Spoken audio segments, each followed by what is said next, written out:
Oh, hello. Well, I guess we better get to these questions before we hit 35K and I need to do another magic memory.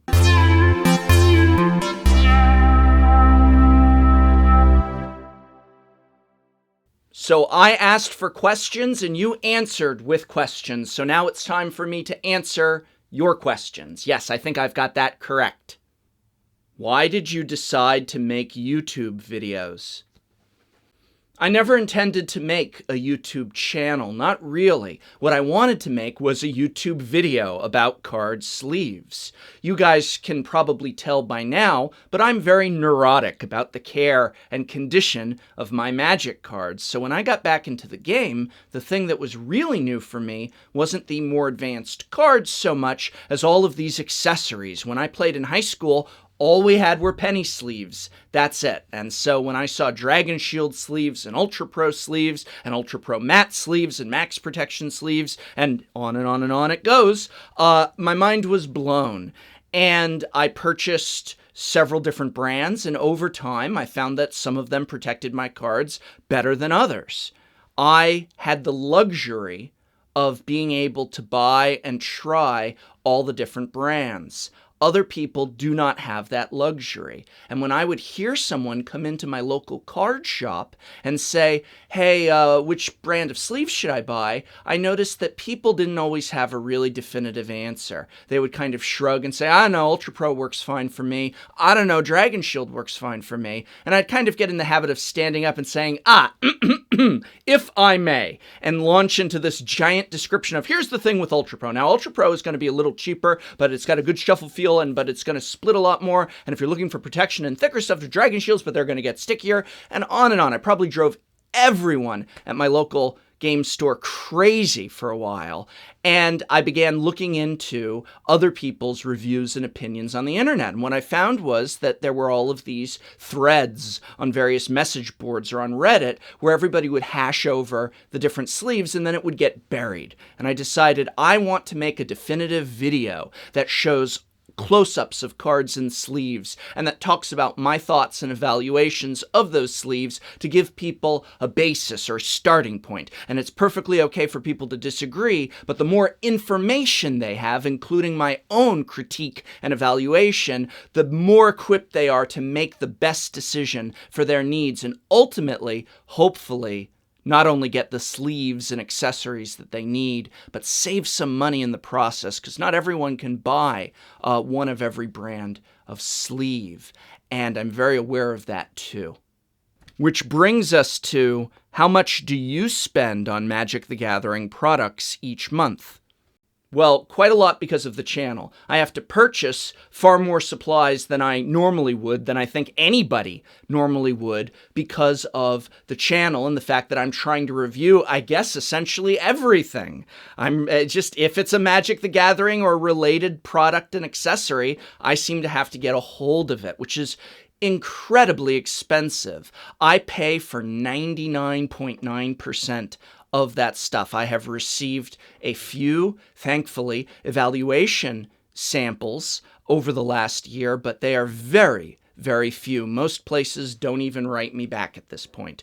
And so it just comes out of my wallet, which is why, yes, we've got ads on these videos from YouTube. I know ads aren't fun, but just remember that is essentially what allows me to purchase 2 sets of every card sleeves that I review. And yeah, it's 2 sets. Every time you see me doing a Dragon Shield or KMC or Max Protection or Monster, I get at least 2 packs of cards because I want to play with them for a long time. It's very important to me that I don't just open up and unbox things and say, I don't know, looks good, looks bad, but rather actually try it out, evaluate it, and give my feedback based upon performance. I have almost never just opened something up in terms of an accessory anyway and said, oh, well, here's what it looks like. Looks good, looks bad. I want to play with it for a while. So in the case of sleeves, I buy 2 sets, one to show off on camera brand new, and then one that my cards have been sleeved in. And so this is naturally very expensive. That's what the ads pay for. And I can say with certainty that at this point, the ads are essentially paying for the samples that I purchase with my own money for review. And a few months, I'm even getting a buck or two more for pizza money. But it is just that, pizza money, at this point. My end goal in this is maybe I will be able to replace one or two of the classes that I teach with income from the channel. But I don't know, that seems pretty far off. Maybe next year or years from now, I might be able to request a few less classes, and in exchange for that, be able to make many more videos. But we'll see. We'll see. Do you think the game will last another 21 years? If so, do you have any considerations or assumptions on how it will evolve? Yes, absolutely. I believe Magic the Gathering can continue on for 21 more years, for more than 21 years. However, I do think that one issue that needs to be addressed, that needs to be emphasized, elevated, illuminated for the company if they are going to continue this long, is the issue of oversaturation, or perhaps I should say the issue of sacrificing long-term stability for short-term profits. To put it very shortly, I mean my worry about how many new cards are coming out, how many special sets, how many sealed products are coming out, getting very big sales in the immediate term, but what it might be doing in terms of stability to the game in the long term. Again, I'm not a business guy, I'm not a business major, I'm just a customer, but that is the one thing that does make me worry sometimes, where I go, wow, are we really burning all of our fuel for these big, right now, while it's in a particular peak of the game's run, are we making sacrifices to that long-term stability? Do we need 2 dual decks per year? Really, what effect might that be having? And that, I think, leads very nicely into, how do you feel about the changes Wizards is making in regards to the core sets? So I haven't commented on this myself. I linked in my standard defined video to other YouTubers' commentary on this subject. I'll do a commentary when we actually do switch to the new standard system. I like to, just like with products, where I like to actually play with them and try them out before I talk about them, I feel that I need to see what is going to happen with standard before I can make a judgment on it. But I want to tell you my one worry. In all of those, I hope very much that you listened to those other YouTubers' commentary on these upcoming changes, and I noticed where they agreed. And one thing that and that's rare for YouTubers or people in general, we're often very much in disagreement, different opinions, and that's a great thing, but I always do pay attention when a bunch of different people, a bunch of different critics are actually agreeing on something. They were all very positive about it, many of them being hardcore standard players, which I would not describe myself as. Another reason I'm going to be more reserved in my commentary, but I did notice that all of them acknowledged that one of the things that is bad about standard currently, the high demand for cards and the high card prices, is likely going to get worse, while other aspects are going to be, they felt, greatly improved. That one aspect is in danger of becoming greatly worse. And to put it short, what that means is that standard is running a risk with these changes of becoming more and more expensive. And quite frankly, standard is too expensive as is. It's too expensive for my taste. I consider modern and even legacy in the long run to be cheaper than having to get play sets of $45 cards, only to have to get new play sets of $45 cards in a few months when the next set comes out. And that's the current standard system. These changes with faster rotations and smaller blocks do have the danger of making it an even more expensive and therefore even more inaccessible format. And I'm all about accessibility. I want people to be able to play this game. I want to be able to play this game. But when it starts taking too heavy of a hit on your wallet, well, then we've got a problem. And that's my fear. Now, that's not anything that I want to comment on further until I actually see what happens, because it may not happen. Or if it happens, it may not be as severe as I fear it will be. But that is the one thought in my mind about the upcoming standard changes, is I'm very, very worried about how expensive they will make the format. As far as standard gameplay is concerned, like getting to play standard, I love it. If you hand me a properly constructed and built standard deck that I don't have to buy and I can just sit down and play, oh, it's great fun. I love the format in that sense, but it's too expensive even now. Does the Doctor play blue? I don't think there's any question that the Doctor uses blue magic and that he is a blue mage or a blue walker if he would be interpreted as a planeswalker. After all, he is someone who is very controlling of everything around him, including time, but also just the individuals in his sphere of influence. Definitely the Doctor practices control magic, blue magic, telepathic and time and temporal and even illusory magic. But I think that if there were another color that were mixed in, it would definitely be red, the color of emotion, because the Doctor is not just overwhelming intellect, but also passion and love and just anger sometimes, certainly, but that intensity of emotion. So yes, the Doctor is probably an is-it mage. He does love that technology too. Do you play Dungeons and Dragons? I do play Dungeons and Dragons, but interestingly enough, I never played as a kid. I always wanted to play Dungeons and Dragons as a kid, but even though the internet had just begun blossoming, it wasn't quite what it is now, and it was near impossible for me to find a D&D group, especially as a young adult, as a teenager, essentially, 16, 15, whatever. I did not have the freedom and ability to find a D&D group, and I always wanted to play. As an adult, though, I have found a great circle of friends who I all met at my local game store through playing Magic, and I do get to play Dungeons and Dragons fairly regularly, and I absolutely love the game. What do you think will happen with this block and future blocks, with the time travel and the future changing craziness that is happening? I am very excited about them introducing time travel as a plot element, and I do find it very interesting that in the recent Commander pre-constructed products, we had the return of an old planeswalker, Teferi, who was the master of temporal magic and always meddling about, often with disastrous consequences in time, even though he had good intent. He's the Doctor Who of Magic the Gathering. I'm telling you, Teferi, he was the undisciplined student, brilliant, but what a pain-in-the-butt student. But he went on to try and do good, and occasionally, well, he would shift a continent out of time in order to save it, and then unfortunately would come crashing back in, jeopardizing more than just itself. A total Doctor Who. But yes, that's Teferi, and I would love to see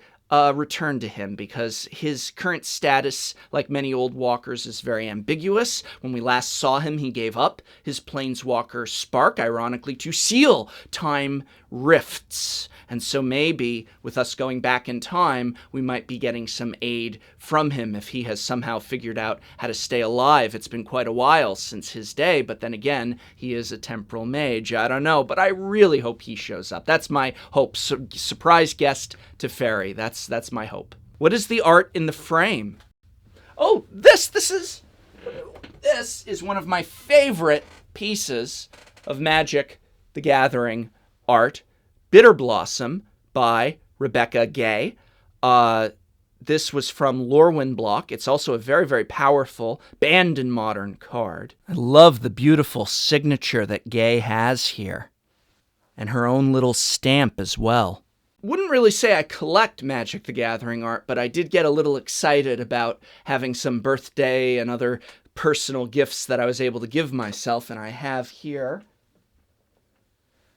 also Therese Nielsen's famous Force of Will. This is just beautiful, and it's signed by her. Look at that beautiful gold signature. Just such thought and care. She really took good care of her customers. If you've ever ordered anything from her website, boy, you get little extra a mini postcard-like prints inside. Just really great attention, and very iconic for us old fart players. This was one of the most iconic, or I should say two of the most iconic images. The Shivan Dragon and Nightmare. These were on the covers of packs. It was alpha art. I love it. I just love the way they're drawn. And I asked Melissa Benson when she'll do this as a service. It wasn't just because I asked. I mean, she offers everybody who buys from her for a couple bucks more. And I really mean a couple. It's very affordable relative to other costs in this game. She'll draw a sketch of your choice inside the border there. And so I said, oh, wow, well, I love Shivan Dragon. I do not think any artwork is cooler than that original Shivan Dragon artwork. And so I asked if she would draw that, and she did. I think that's really neat. That's drawn by her just for me, and it was actually cheaper than anything else that I purchased. And then I just got in the mail these two pieces of art. They're not framed yet. But this is Arena by one of my other favorite artists. I like most artists, but boy, I love Rob Alexander. And this for me was very iconic as well, because this was on one of the Magic the Gathering books. In fact, the first Magic the Gathering book featured this artwork. And for the longest time, it was in a lot of promotions and everything. And so I really associate this image as being Magic the Gathering in my childhood. And then is simply, I had all the original revised dual lands when I was in high school, long gone, by the way. But my favorite artwork was the Underground Sea. Just in terms of artwork, not in terms of what the card did. But I felt that out of all of the artwork, this is just beautiful. I believe the original's a watercolor. And just beautiful, beautiful art. It so looks like a sea underground, like an actual ocean in a cavern deep below the surface of the earth. I just love Rob Alexander's land art. And this one, if I could just have one for the art, that's the one I went with. And you can even see, if you look down here in the corner, this looks like an accidental scratch of pencil, but it's actually the artist's signature right there. Yeah, believe it or not, that little pencil scratch. Oh dear, not as exciting as Gay or Nelson's signatures, no, but still. I love you, Rob Alexander, but you should sign a little, maybe in a pen, What's your favorite Alpha Dual Land art? I just told you. Do pay attention. What is your favorite clan? If we're going purely on theme and flavor and feel, what I would be in out of all the clans if I had to choose, I don't know, I'm going to say probably Jeskai, the airbenders of Magic the Gathering.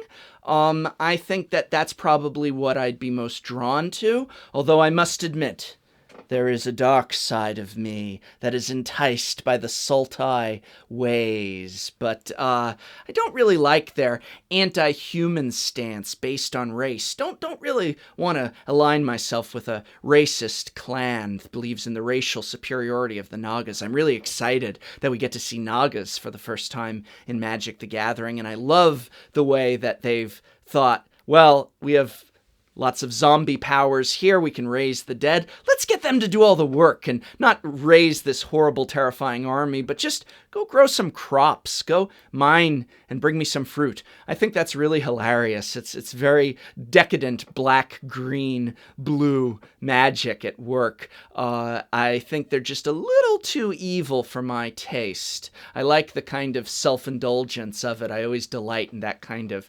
character, at least. Not in real life, of course, but I always get a chuckle at that. I would really love to see more of an exploration of how the colors can, for example, black magic and black magic users need not necessarily be inherently evil any more than white magic or white magic users be inherently good. I mean, we did see Elish Norn, the big baddie of Phyrexia, is pure white. I'd love to see a real pure black magic creature or planeswalker that is, and I know you're already shouting at the screen Sorin, although he's black and white these days, but I'd love to just see more of an examination of the ways in which black magic and mana can be heroic, or at least looking out for everyone's best interest through a selfishness. I mean, there's a selfishness to wanting to protect your town or to pull power and leech off of others so that your civilization thrives. And I think in that way, the Sultai is pretty cool, but I don't like the evil, racist elements of it against the humans or anything with the whole Naga racial superiority. I can't get on board with that too much. What advice can you give to beginners who really want to start participating in local tournaments? Play. Go down and play. You want to start participating? Go participate. It's open. It's there for you. The only thing you need to have down before you go participate at a local tournament is just knowing the basic rules and interactions of gameplay to the point where you can get through a game without stumbling too bad or taking too long, simply because that's not fair to the other player, especially if it's at a pre-release where they've paid a lot of money to play as well. If you don't remember when and how to, say, declare blockers, or it takes you a very, very, very, very unfairly long amount of time in a tournament to decide what spell to cast, and you have trouble remembering to tap your lands or not tap your blockers. We've all been there. All you need to do to get better than that is to play more and practice games at home. But once you get to the point where you can safely get through that game with reasonable amount of timing, go play. You are ready to go play. You need to be prepared to lose, but that's how you get better, is by learning from those mistakes. Practice, practice, practice. You are ready. Go down and play.